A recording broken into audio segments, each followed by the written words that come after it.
नमस्कार। दिवाली को बीते हुए अभी कुछ ही दिन हुए हैं और आप सभी लोगों ने इस दिवाली पे काफ़ी सारी आतिशबाजियाँ की होंगी। आतिशबाजी के दौरान में आपने एक चीज़ ज़रूर नोटिस की होगी कि हर आतिशबाजी के पैकेट्स के पीछे एक नाम लिखा हुआ होता है, वो होता है शिवाकाशी। चाहे वो पटाखा किसी भी कंपनी का बना हो, पर उसके पीछे नाम कॉमन होता है शिवाकाशी का। एग्जाम्पल के लिए standard fireworks Sivakasi, Anil fireworks Sivakasi, sunshine fireworks Sivakasi. ये शिवाकाशी नाम लगभग सभी पटाखे के पैकेट के पीछे लिखा हुआ आपको दिखाई देगा।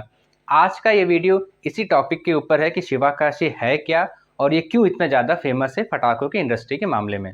असल में शिवाकाशी एक शहर का नाम है जहाँ पे सबसे ज़्यादा पटाखे बनाए जाते हैं हमारे भारत में।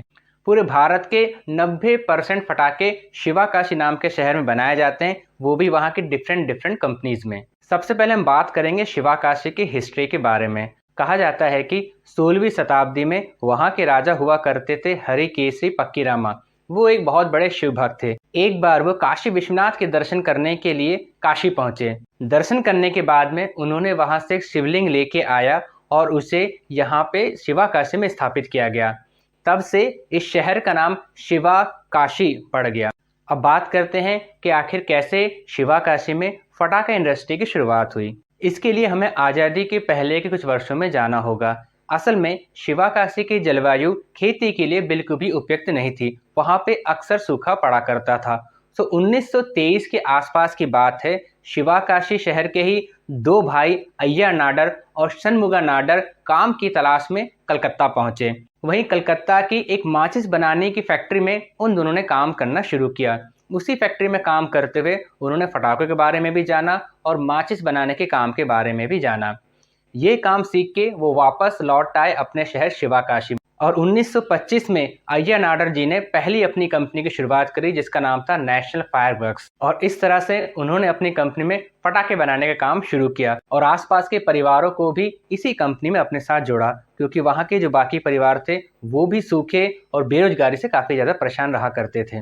धीरे धीरे उनके पटाखे की कंपनी अच्छी चलने लगी। जब 1939 में सेकेंड वर्ल्ड वार की शुरुआत हुई तो ब्रिटिश गवर्नमेंट ने पटाखों के इंपोर्ट पे बैन लगा दिया, क्योंकि जो पटाखा बनाने के लिए बारूद और अन्य सामान का उपयोग किया जा रहा था, अब उसकी सबसे ज़्यादा ज़रूरत वॉर में पड़ने लगी थी। इसलिए ब्रिटिश गवर्नमेंट ने भारत में पटाखे के इंपोर्ट पे बैन लगा दिया। इससे भारत में पटाखों की कमी होने लगी और इसका सबसे ज़्यादा फायदा पहुंचा शिवाकाशी की फायरवर्क्स इंडस्ट्रीज को और खास करके नेशनल फायरवर्क्स को। 1942 के आते तक नाडर परिवार ने और अपनी दो कंपनीज की स्थापना करी। उनमें से एक थी श्री कालेश्वरी फायरवर्क्स और दूसरी थी स्टैंडर्ड फायरवर्क्स। धीरे धीरे उस शहर के लगभग सारे ही परिवार पटाखे बनाने के काम में जुट गए, क्योंकि ये उनके लिए रोजगार का एक बहुत अच्छा साधन बन के उभरा था। जैसा कि मैंने आपको पहले ही बताया कि शिवाकाशी का मौसम बहुत शुष्क था, वहाँ पे अक्सर सूखा पड़ा करता था और वहाँ की जलवायु खेती के लिए बिल्कुल भी उपयुक्त नहीं थी। तो पटाखा बनाने की इंडस्ट्री वहाँ के लोगों के लिए एक वरदान बन के सामने आई। आने वाले कुछ दशकों में वहाँ पे ढेर सारे पटाखा बनाने की नई नई कंपनियां खड़ी होने लगी और आज शिवाकाशी भारत का पटाखा बनाने का सबसे बड़ा केंद्र बन चुका है। अगर हम पूरी दुनिया की बात की जाए तो पटाखा उत्पादन में भारत का नंबर चाइना के बाद में दूसरा आता है।